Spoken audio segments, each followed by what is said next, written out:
Très heureuse de vous présenter cette émission. Super salutations à vous, chers fans de l'émission News de Kin avec moi, Betty Masengu. Salutations à Nisha, Bakissa, Balobi, Caméra Women, il y a propre, il y a Kitoko. Donc, Moussala Kitokos, merci beaucoup déjà à Papa Daf, Moubama, les papas de Joyce Davlin, à mon boss, le général Fungindou,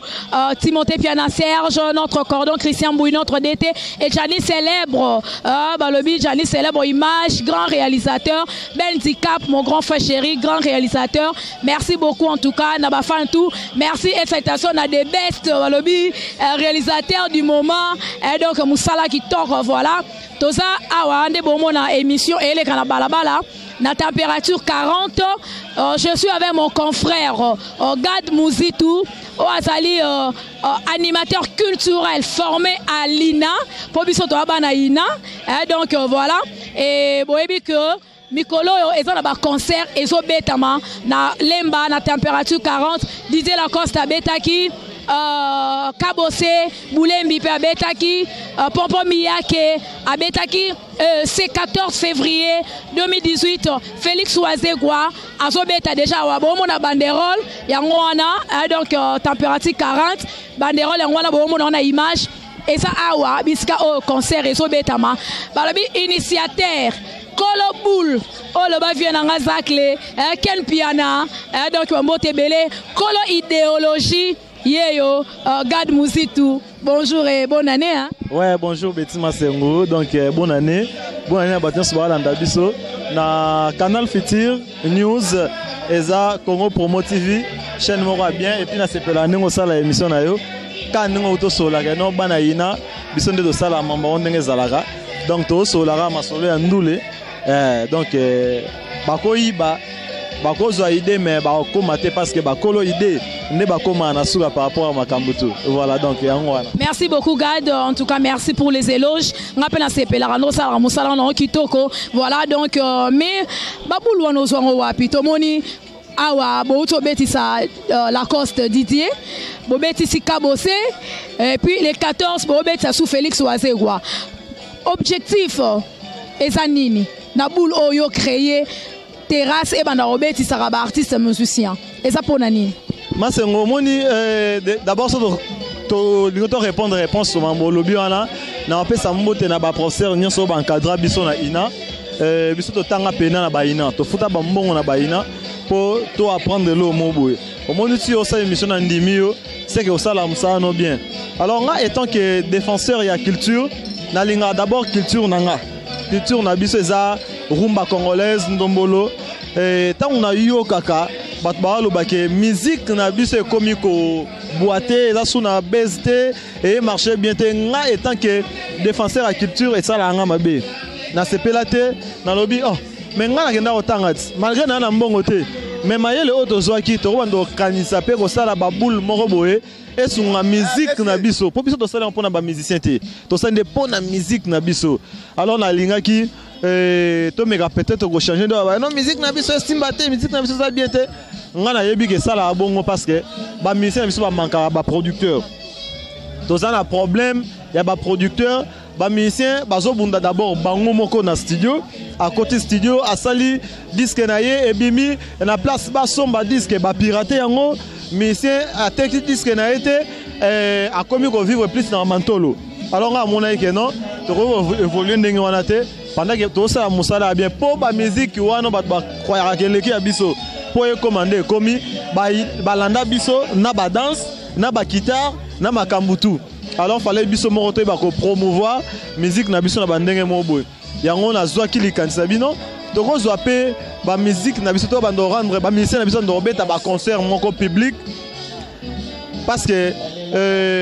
RBT ma public bat ba ole ka bazomo na ke oh musique concert mo beta na na beta ka bosse na na beta wase quoi na na beta boy ba mo promotion ezo sa mana ndenge mususu o eza teke mu fa futa billet ko ya otala concert wana mais ce que biso to regrette aga net nga na regretter pour bato mususu na moni balandi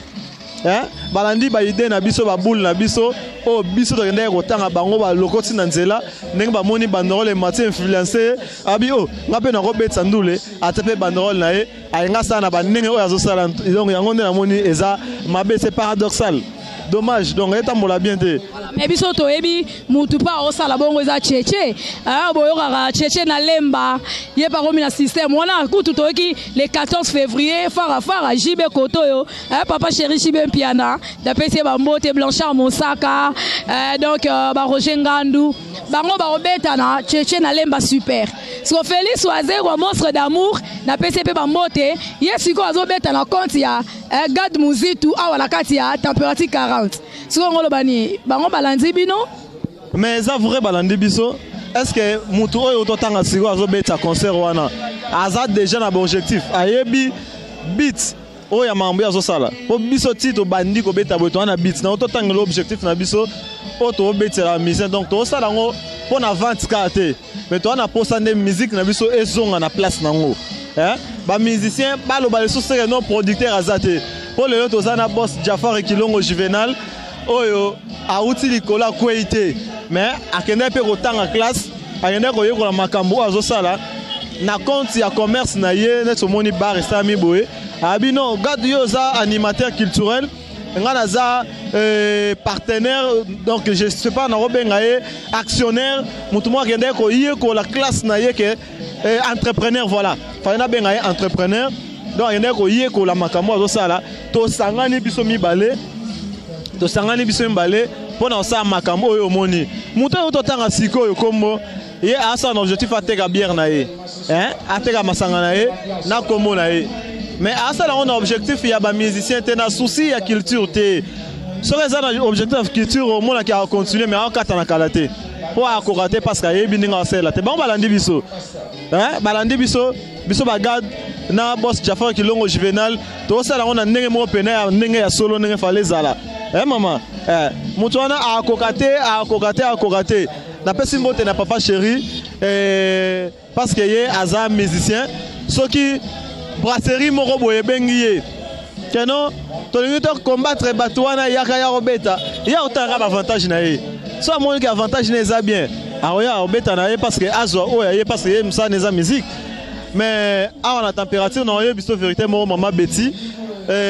biso tito to beta boye to sengi coup de pouce ya mutu moko boye te to sengi teke to kezwa crédit na banque po to beta concert awa Jafar Kilongo atanga ana mbongo d'abord ya ye moko na ndene na mayele na ye atie mayele nde esala mbongo wana bato musu ba defa mbongo na banque po babeta papa chéri bato musu ba defa mbongo na banque po ameka kozongisa barne po ekwe ba température bino be bokoka te bo bengisa mutu lo papa chéri jibe pia na artiste munene ba wera son ba Kofi Olomide bo betisa bango pe awa bon yo omona waze ko amutu muke Félix Wazerwa c'est un grand artiste on a lingaka mingi na pese bambote asala musane bien so ngala lo ba papa chéri ba wera son ba jibe piana papa chéri oya kuna mbalama ba bengisi ye Kayembala momba moko eza yete eza brasserie nde mutesali brasserie atala bi Jafar abeti kabose abeti la coste mukentonga pangi maifoudre 1000 esprit na nenga fo abeti pompon miyake pompon miyake aza mise wazaki na papa wemba lelo azo évoluer to pesa chance pour kalata misa biso be disque na ye toujours muta sa mamona c'est Jafar na sima pompon miyake na babiso bagad muzito omoni total que no bango biso to tambola malembe po carnet za mulai liste za mulai tozaki na kabose tozaki na pompo miyake tozaki na la coste lelo tozana cultura pays avec Waze kwa mkwa bongo monstre d'amour muto abeta concert pendant 3 heures du temps 4 heures ata 5 heures du temps saka na force ya katana te so benge 18 heures ya 18 heures ti lobi na tongo abeta kaka po aza makasi na chorégraphie a makasi na barumba banzebo a makasi na générique d'abord faut eba lelo na Congo to na générique moko o ba générique tout ezo sala na esprit bundisa c'est filmu eza na date expiration te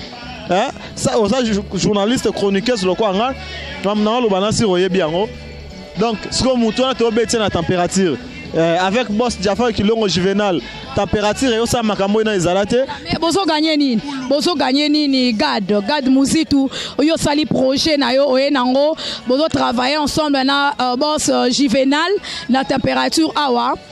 yo so gagner nini yo so yana ba musicien ba beti quand ezala na fin de compte est-ce que moi tu es capable ezokota la poche à Gad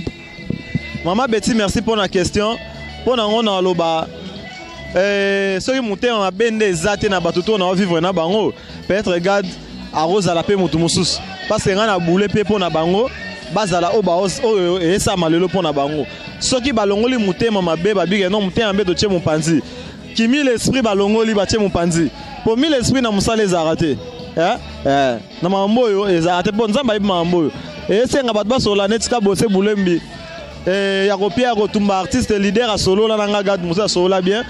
mais batumusu peut-être ba waye baté et puis ndenge da bandi mabebo enanga na éviter songa pe na robenga sumba sima fa songa parce que to continuer avec Jafar to continuer avec Bastar tout ya Congo to continuer koutne to kansa après papa chéri bana photo cha ba Fabrigaza pour lelo yebi succès lelo de Fabrice non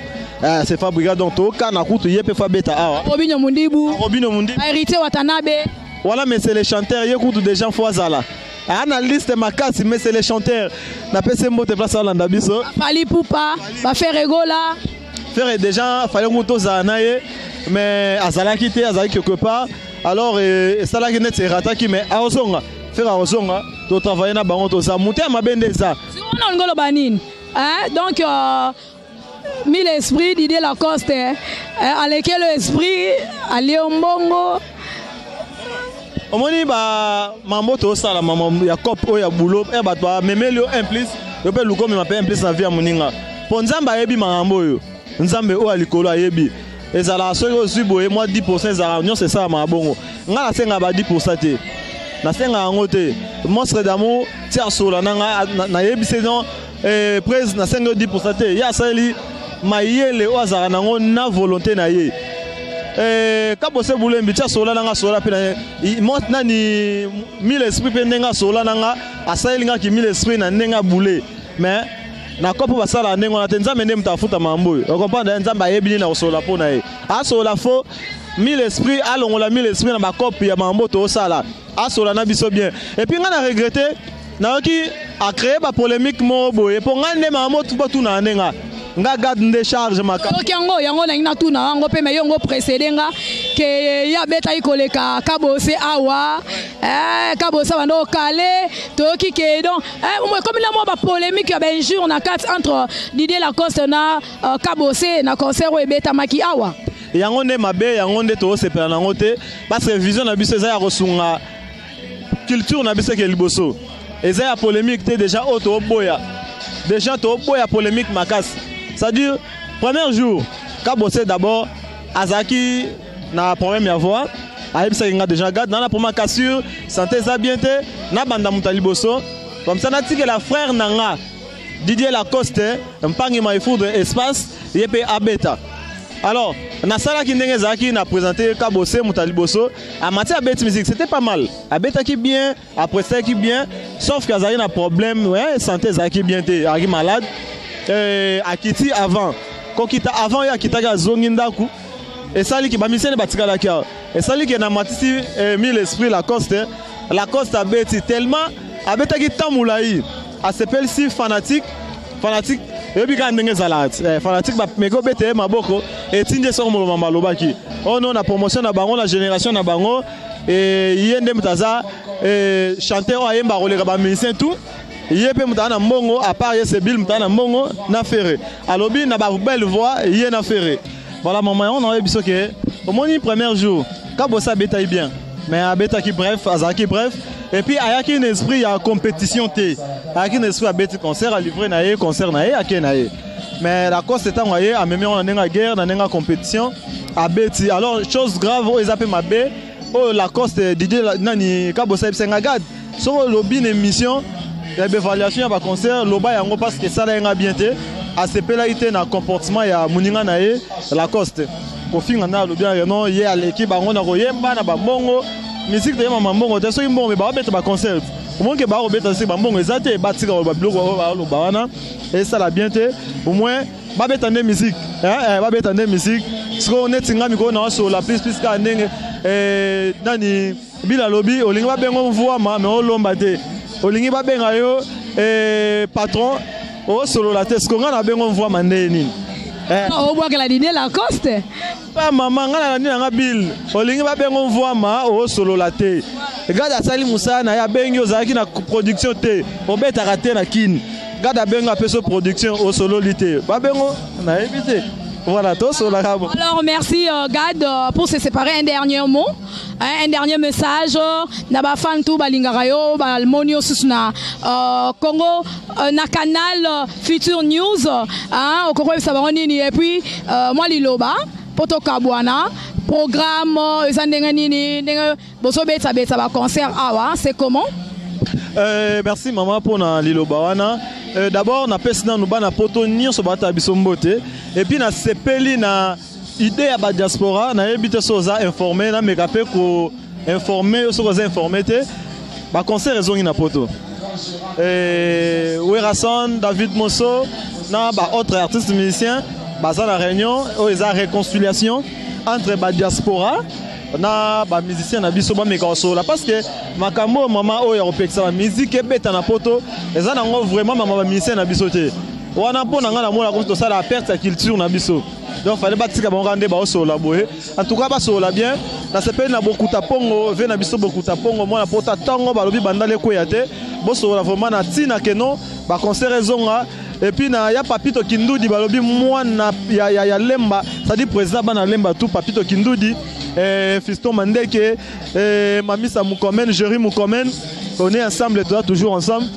Et puis, au moins, on concert au maman. Et ça, la plaisir, n'a pas na poto parce que, Bandek aux armes, production bongo. Bercé beta maté, Bazin Tezara Souste, Bisso, tant que organisé en haut. Et comme le coup là,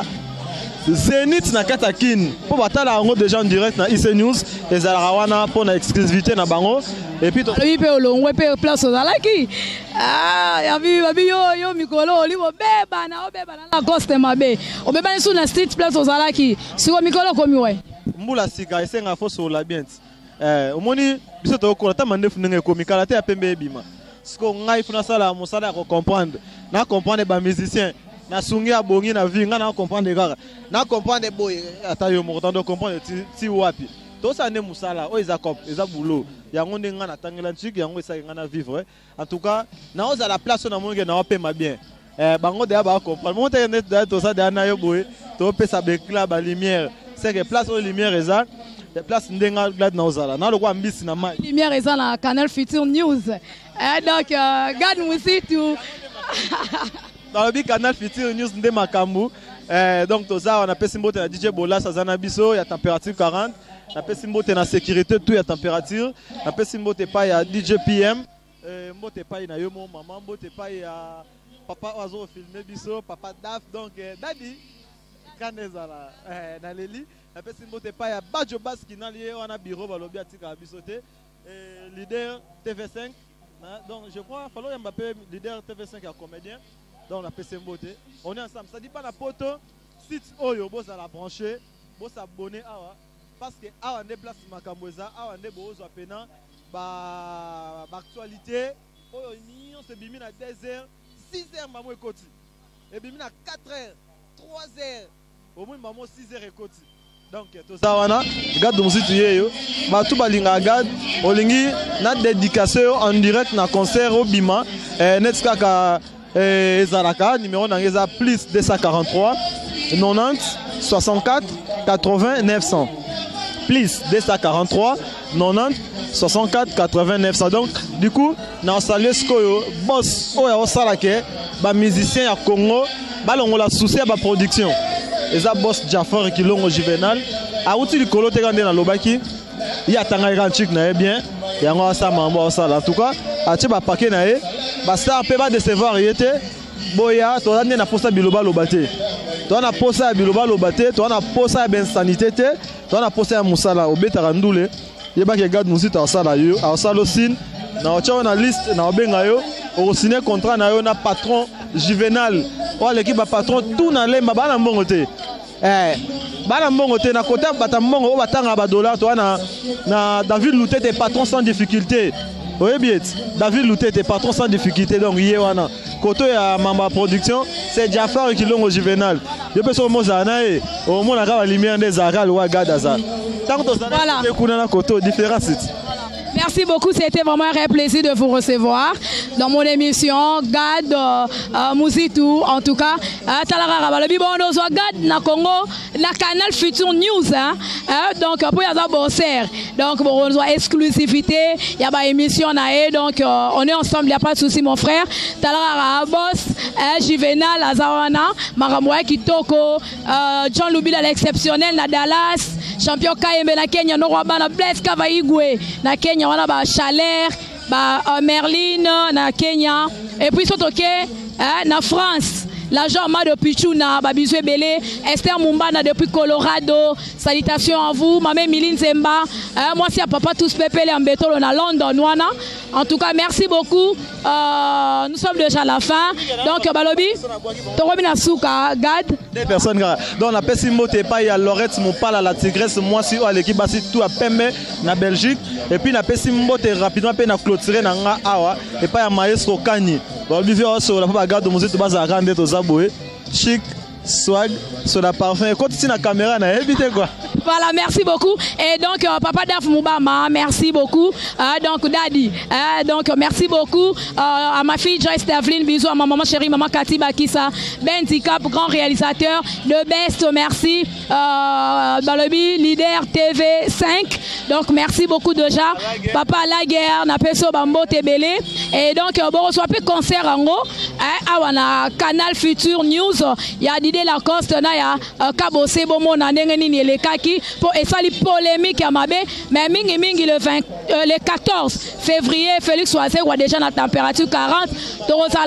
Donc, avec Gad Mouzi, tu as une image, Kandé Zalara. Bon, mon ango, bana poto, bana ya monde entier. Bino Bolingara Betty Masengu. Merci beaucoup à vous et merci de nous avoir suivis. D'ici là, portez-vous bien. On se retrouve déjà à la prochaine. Au revoir. Ciao. Bye bye.